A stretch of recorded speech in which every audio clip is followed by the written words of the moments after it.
kita menyaksikan kisah Jataka berikut ini, marilah kita bersama-sama membacakan Paritana Makaragata. Paritana Makaragata, kita mulai. Arahang sama sambuddha bhagawa Buddhang bhagawantang abiwademi Swakato bhagawata dhammo dhammang namasami Supatipanno bhagavato sawaka sanggo sanggang namami. Sabe sata bawantu sukitata, semoga semua makhluk hidup berbahagia. Sadu, sadu, sadu. Marilah kita menyaksikan kisah Jataka berikut tentang kehidupan setelah ini dan seterusnya. Kisah ini diceritakan oleh sang guru ketika berada di Jetawana mengenai persembahan korban karena sumpah yang diucapkan kepada para dewa.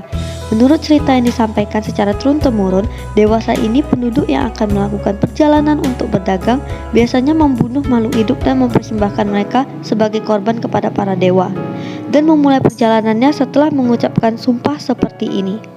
Jika kami kembali dengan selamat dan membawa keuntungan, kami akan membunuh korban yang lain untukmu. Saat mereka kembali dari perjalanan itu dan membawa keuntungan, pikiran bahwa ini adalah karena bantuan para dewa membuat mereka membunuh lebih banyak lagi makhluk hidup dan mempersembahkan korban-korban itu agar bebas dari sumpah yang telah mereka ucapkan.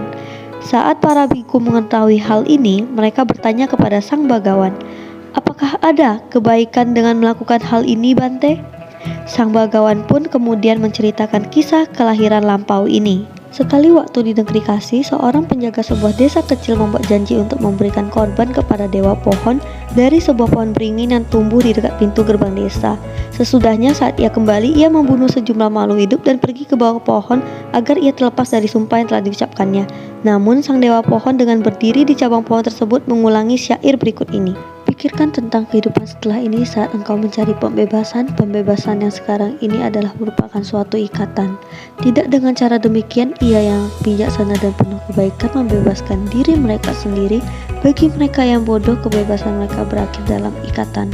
Setelah itu para manusia menahan diri dalam melakukan pembunuhan, dan dengan berjalan di jalan yang benar, mereka kemudian terlahir kembali di alam dewa. Saat uraian ini berakhir, sang guru mempertautkan kedua kisah tersebut dan menjelaskan tentang kelahiran itu dengan berkata, "Saya adalah dewa pohon pada masa itu."